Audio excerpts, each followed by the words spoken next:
You just realized your business needed to hire someone yesterday. How can you find amazing candidates fast? Easy. Just use Indeed. Stop struggling to get your job post seen on other job sites. With Indeed sponsored jobs, your post jumps to the top of the page for your relevant candidates, so you can reach the people you want faster. According to Indeed data, sponsored jobs posted directly on Indeed have 45% more applications than non-sponsored jobs. Don't wait any longer. Speed up your hiring right now with Indeed. And listeners of this show will get a $75 sponsored job credit to get your jobs more visibility at Indeed.com/kidsandfamily. Just go to Indeed.com/kidsandfamily right now and support our show by saying you heard about Indeed on this podcast. Terms and conditions apply. Hiring? Indeed is all you need.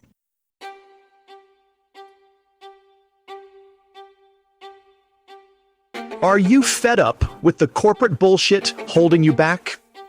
Welcome to Invest in Yourself, the Digital Entrepreneur Podcast, the ultimate launchpad for entrepreneurs ready to seize control and unleash their creative genius. Hosted by Phil Better, the Podcast Mogul. Each week he's breaking the chains of conventional work with bold strategies, raw insights, and inspiring success stories from the digital entrepreneurs who took the risk and invested in themselves. This is your call to arms. Invest in yourself, break free from someone else's rules, and build the empire you deserve. Now let's dive headfirst into today's explosive episode. Welcome back to another episode of Invest in Yourself, the Digital Entrepreneur Podcast. I am, of course, your host with the most, Phil Better, and today's guest is someone who knows how to turn your passion into purpose while building a true financial freedom. Our guest is a seasoned investor and expert in organized system psychology with a PhD. We got a doctor, ladies and gentlemen, in hand. He has empowered countless professionals to break free from the daily grind and pursue their passion while creating lasting wealth.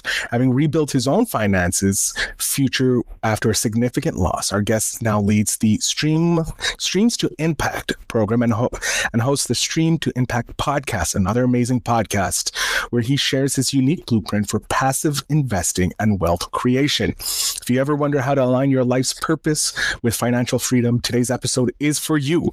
Whether you're a professional, an entrepreneur, or someone looking to make a real impact in the world while securing your future, our guest is here to share his wisdom and inspire you to take action towards the next step, which is prosperity and purpose. So without further ado, let's give a warm welcome to our guest, Dr. Alan Lomax. Alan, thank you so much for being here. Phil, it is wonderful to be with you, and thank you for that wonderful and dynamic introduction. I feel better already. I bet you hear that all the time, don't you? I may hear it once or twice, but I always love hearing it, knowing that I'm making my guests feel better about being on the podcast.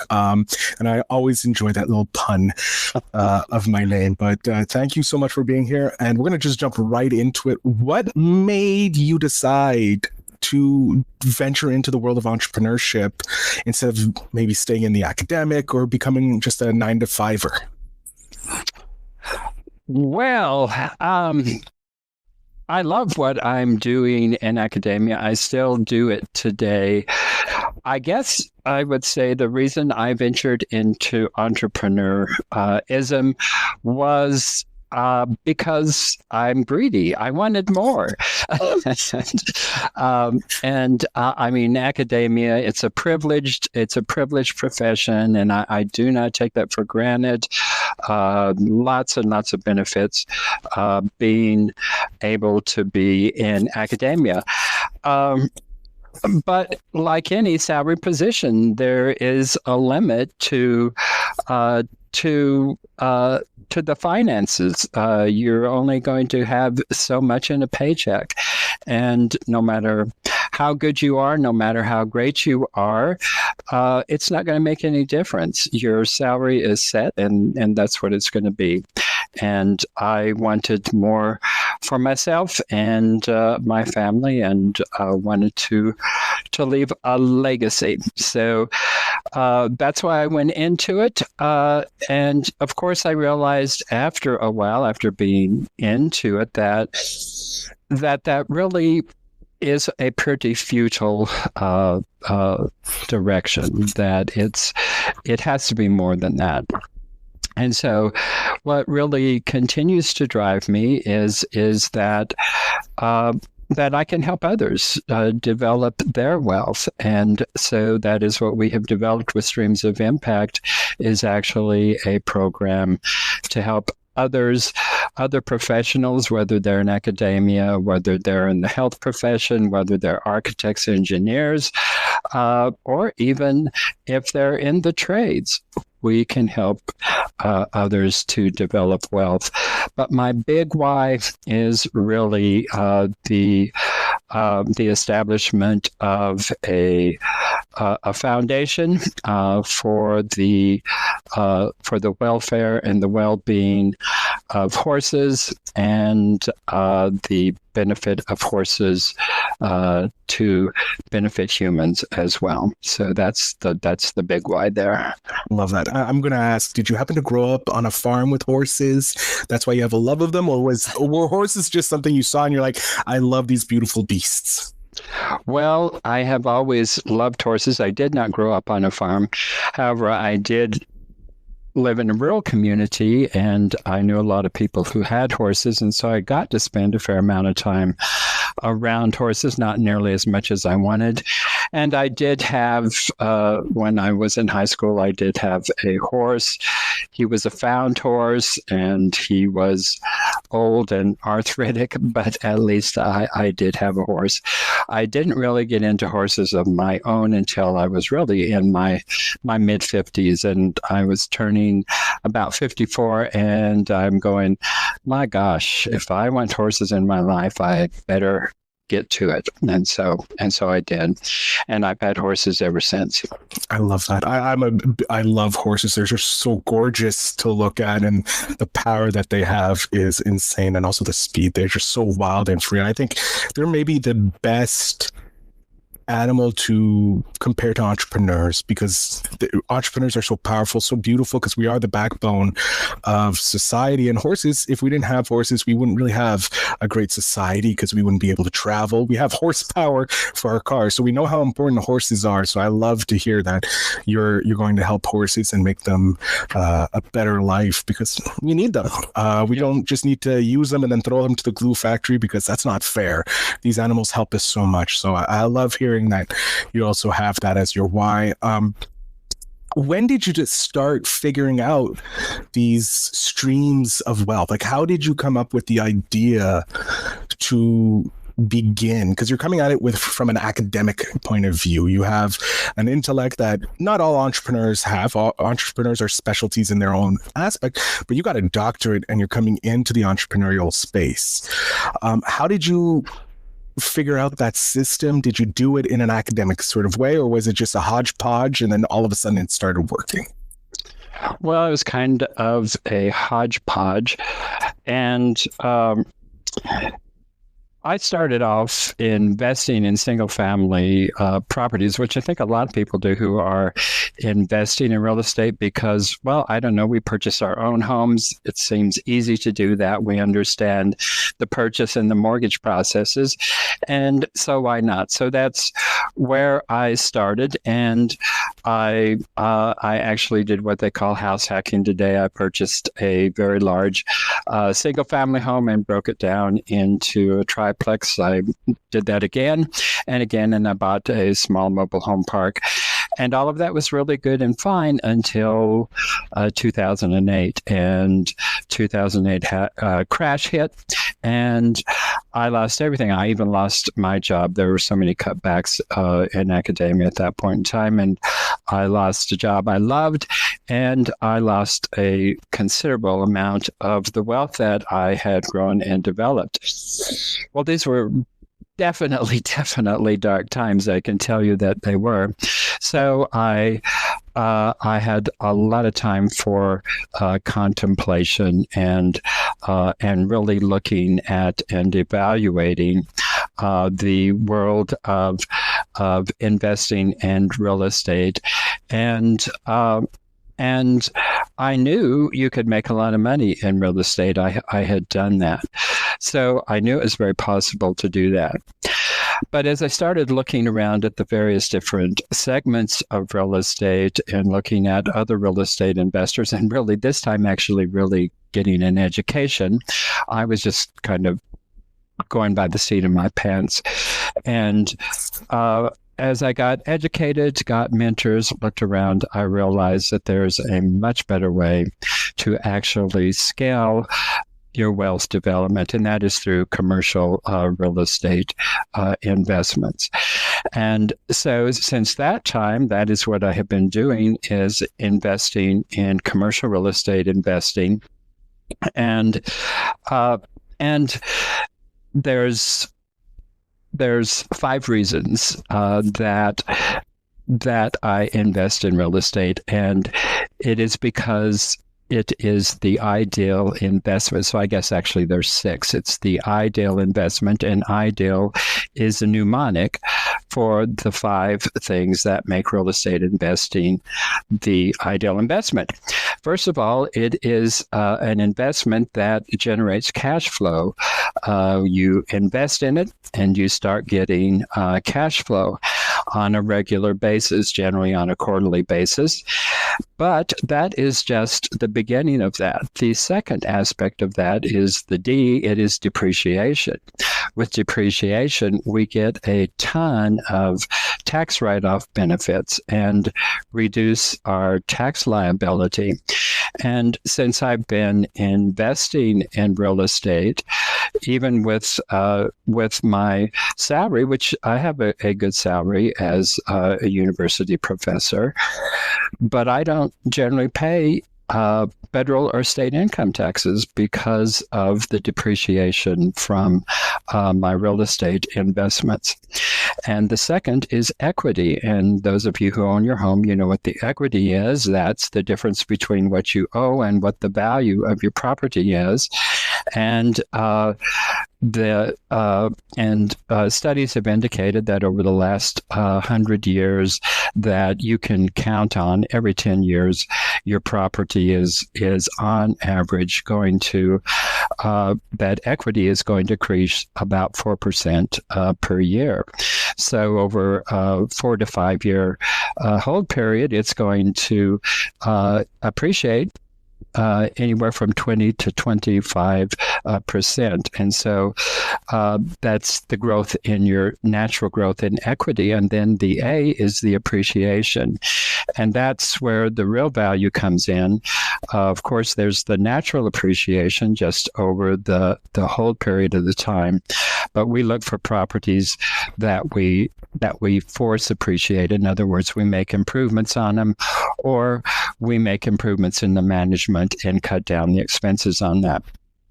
Unlike residential properties that are valued based upon your next door neighbor's value when they sell their house, in commercial real estate, they're valued solely and strictly upon the net operating income. So how much is this apartment complex generating? And that's where the value of that property comes in. And so we can force appreciate that in a couple of ways. And then finally, the last thing is leverage. And even though we are investing our own capital, it is about a 30 to 70 ratio there. We're investing about 30% in any particular deal, but we're getting returns on 100% of that. We're getting depreciation on 100% of that. We're getting the equity growth on 100% of that property. And I know of no other investment where you can get all 5 of those things all at once. So that's ongoing income, depreciation, equity, appreciation, and leverage, and it makes the ideal investment. And so that's why I invest in it. And what your question was, how did that come about, developing those streams? So that's a long way going about that. Well, so I found my way into this, and then I started investing in it. And of course, we we set up syndications. And so the syndication, of course, is that overall system. It generally is an LLC, and that is the overall system structure for each and every property that we go into. Well, none of us have sufficient capital to bring down 100 to 200 to 300 unit complex. So we need investors for that. And so that's where the streams of income come into that. We invite passive investors into each and every one of our properties, and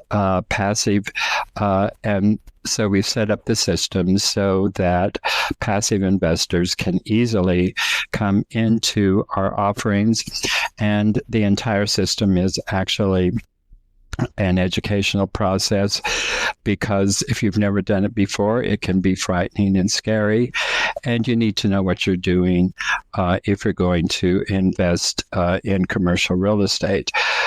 The same is true of the stock market. If you're really going to make money in the stock market, you need to know what you're doing in the stock market as well.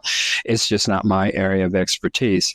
So that whole entire system is a system of education, and then we have developed, over the years, I've developed a network of operators who are constantly bringing new properties to the foreground. And so the system is education, and then the opportunities is the network that we have to the people who come into our membership. And so we're continuously having investment opportunities. So I don't know. Did that answer your question? That was a more detailed answer than I expected, Alan, and I appreciate it, because it broke down obviously your blueprint when you're looking at something, why commercial real estate is, like you said, the ideal investment, because it hits all those key points, which I never even thought about ever, because I only know about investing in the stock market, and real estate I never knew about. Commercial real estate, because I only thought big corporations handle that, and us little people can only play with the residential and maybe a couple unit apartments, whereas I never knew that we could go into the big corporate places and really make that's where the big money is. How long did it take you to create that blueprint of a stream of wealth, like the idea, in essence, the ideal investment blueprint? How long did that take you to conceptualize and come up with it? Well, I guess really in totality, I would say probably about 4 years. I mean, it was kind of putting it together piece by piece. I was doing investing on my own, and then in 2020, actually the start of the pandemic, I started my podcast. And so my podcast was really the start of the development of this network. And then once I had this network in place, and I was doing investing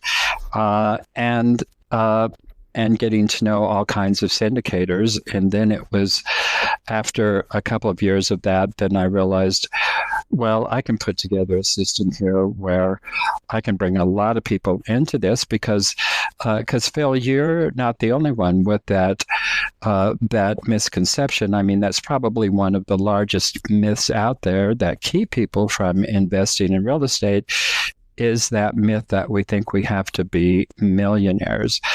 And that's far from the case, because there are these opportunities for people like yourself who are entrepreneurs, who are deeply involved in their entrepreneurial pursuits, and they find fulfillment in that, and that's what they want to do with their lives. But they also want to grow their wealth, and we need multiple streams of wealth development. If we're relying on one source of wealth development, we're setting ourselves up for disaster, because life's uncertain in all kinds of ways. But yes, anyone who, generally speaking, the minimum investment is $50,000. Some people go, wow, I don't have $50,000. Most people who have been entrepreneurs or professionals for at least 5 years, they have $50,000. They just aren't aware of it. You've probably got $50,000 in equity in your home. You may have life insurance policies that you can borrow against.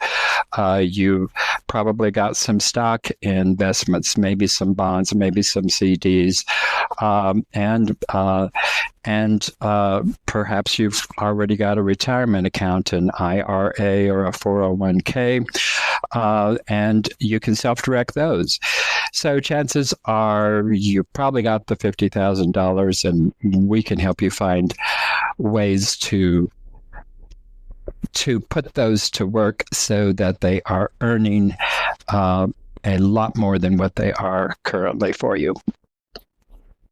I love that. And so I want to talk about that because you specialize with professionals, and you're prioritizing long-term wealth building strategies, and without sacrificing those short-term successes or their personal well-being. How do you go about doing it in this fast-paced world that we're currently in that's constantly changing?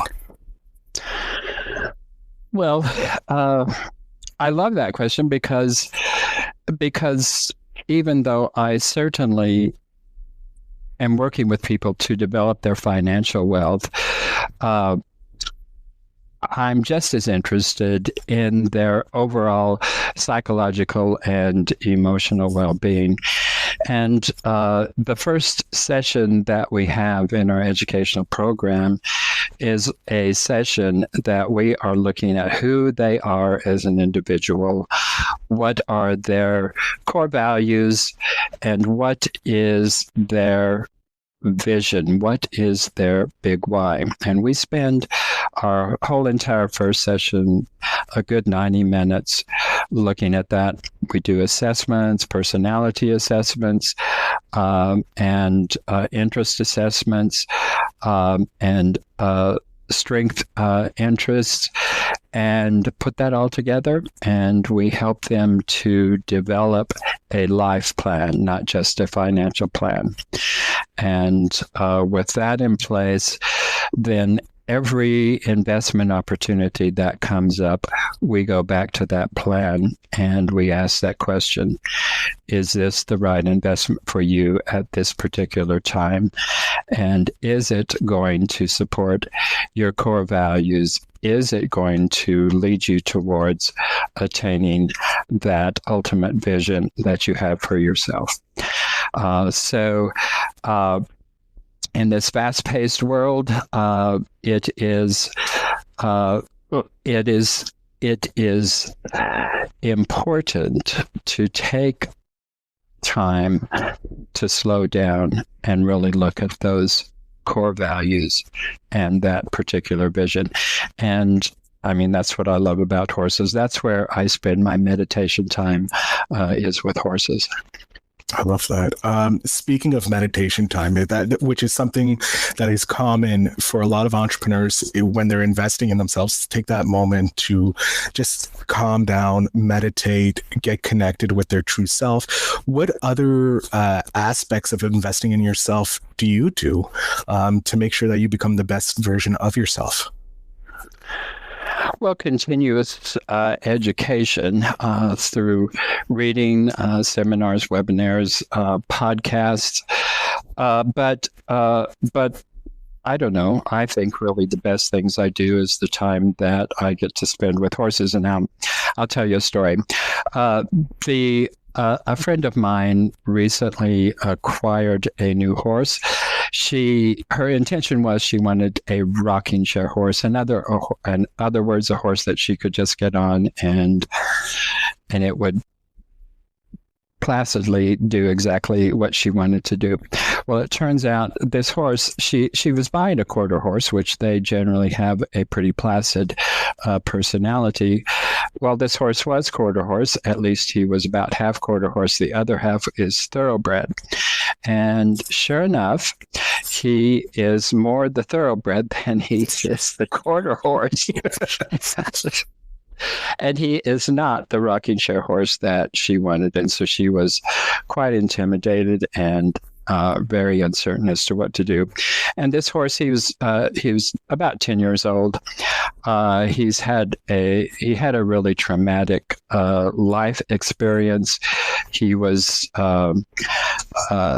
they showed him in dressage and other different kinds of events, and I know that they used cruel techniques in working with him. I know they used cruel bits, probably strapped his head down with a martingale. And so here's this traumatized horse. She's tried to put a bridle on him. He would not allow it. He reared up, backed up, threw his head up, and just refused to let anyone touch his head. So the first thing that I did the first time I went out with him, I just stood with him and just in a quiet meditative state, just stood with him for about 20 minutes. And that tension started leaving his body. He dropped his neck, he dropped his head, and I slipped a bridle on him with no training, no pressure, nothing. And I think that is what I do for myself. That is extraordinarily rewarding for me when I can approach a traumatized, abused animal, and just in a few minutes of quiet meditation, we can change that whole scene for the horse. And that's not the end of the story. We've continued working with him, of course, but you can see from that how powerful quietness is. And you can illustrate that with a horse, but the same thing is true of we as people. When we can find those quiet places within ourselves, we are going to connect with the essence of who we are, and we're going to know and understand ourselves, and we're going to make better decisions because of that. I love that. I love how you illustrated it with the story of just taking our time and just being at peace, that we can overcome any trauma that we have and be able to move forward in our goals. I think that's an impressive story to share. I thank you very much for sharing that. If I snap my fingers and we're 10 years in the future, Alan, you're probably just retired, riding your horses into the background and just enjoying life with your horses. But what kind of legacy would you want to leave? I know 10 years is probably a little sooner for thinking about really leaving your legacy, but where do you want your legacy to be in 10 years? Well, I definitely... in 10 years, we'll definitely have the foundation very well established. We will be providing places for horses, and the foundation will not only be for funding my place, but funding these types of facilities really all across the world, and bringing people together where they can really appreciate the nature of the horse, but really more importantly, they can find themselves and their places and do so in a natural setting, in a wild setting, with the spirit of the horse. And this is my legacy, and I want it to be my legacy. And the reason is because I had a lot of trauma. I was in just a bit about me in the 7th grade. My family and I were sitting around a black and white television. That's not because we were just poor. That's because of the kind of televisions you had back then. And there was only one screen in the whole entire house. And on the television came this special on homosexuality. That was the first time in my life I had heard the term homosexuality. Well, as they were interviewing the people, they had their faces smudged and their identities concealed. And so it was this dark and black picture of what homosexuality is. And at the same time that they were telling these stories, I knew immediately that was me that they were talking about. Well, believe me, that was not rainbows and unicorns. It was like 1,000 ton of bricks. And I went into I had thoughts of suicide, and I went into deep depressions and stayed in that for actually many years because I was very closeted. I shared that absolutely with nobody. On top of that, I'm dyslexic, and back in those days, there was no such diagnosis as dyslexia. You were just stupid. And so I had these two things going into junior high and high school, and struggled a great deal. I did graduate, obviously went on to college, graduated college, and got married. And after several years of dead-end jobs, my wife had enough of it, and more insights than I had, and ended the marriage. And I thought that was the end of my life. Actually, as I look back on it, I often say that was the worst day of my life, and it was also the very best day of my life. It was like a light bulb went on. I went into therapy and came out of a closet bigger than a Kardashian's, and went back to school, got my master's, secured a university counseling job, and then completed my PhD, and found tremendous satisfaction in the work of my calling, and then started investing in real estate, and ultimately ended up where I am today with personal, emotional, psychological, and financial fulfillment. And that's my legacy. I want everyone to find that for themselves. Oh, I love that. Thank you very much for sharing that story. I know it's going to resonate with my audience, or at least some parts of my audience, about having something that they keep closed and hidden from the world, and how it can end up hurting you throughout your life. So I thank you very much for sharing that. We are coming to the end, which I hate, because I know there's at least another 1,000 stories that you can share of your journey in entrepreneurship, and also your journey in your life. However, I want to go back to when you were 10. I have your 10-year-old self right here, bustle of energy, a nice kid. What is one piece of advice you would love to be able to hand back to your 10-year-old self? Maybe not to make their life super easy, because we understand the struggles make us who we are, but to give them a leg up, if you will, in life. Well, this is a phrase from a song, but it is what I wish somebody had told me, and at 10 years old, is that I am put on this earth as I am, and I am born with my own special blessings, and live your life genuinely. I love that. That is so good. And that's not only good for 10-year-olds, it's good for 60-year-olds and 70-year-olds as well. Alan, I thank you so much for that. I'm going to jump off stage, internalize that piece of advice. I want you to let my audience know where they can connect with you, where they can listen to your podcast that we didn't even touch on, which means you have to come back and we have to talk about your podcast. But Alan, please let my audience know where they can connect with you, and they can take their lives and create these streams of income.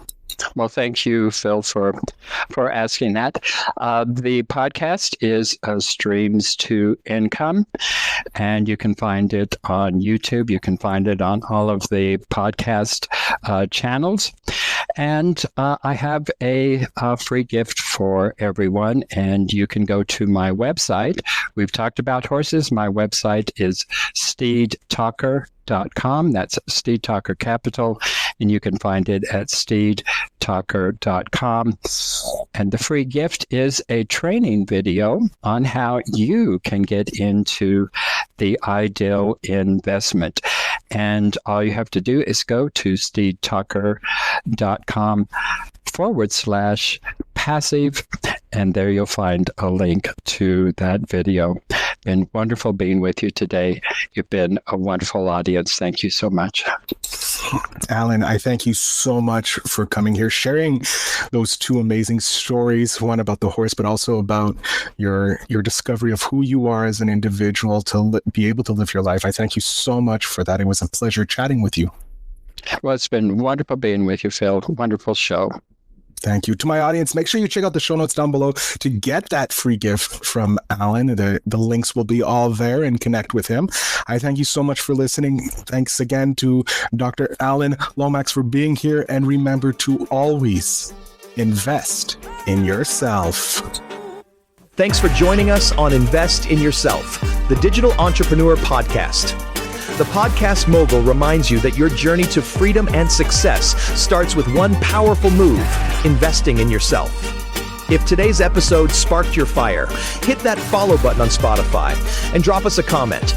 Share your wins, your challenges, and what drives you to break free from the corporate grind. Remember, you're your best investment. Always invest in yourself, because your potential is limitless. Until next time, keep hustling and take control of your destiny.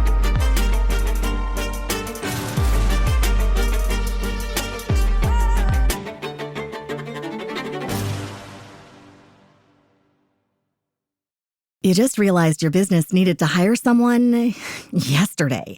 How can you find amazing candidates fast? Easy. Just use Indeed. Stop struggling to get your job post seen on other job sites.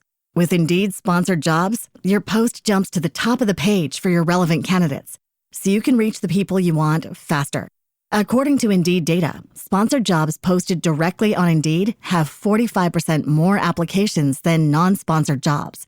Don't wait any longer. Speed up your hiring right now with Indeed. And listeners of this show will get a $75 sponsored job credit to get your jobs more visibility at Indeed.com/kidsandfamily. Just go to Indeed.com/kidsandfamily right now and support our show by saying you heard about Indeed on this podcast. Terms and conditions apply. Hiring? Indeed is all you need.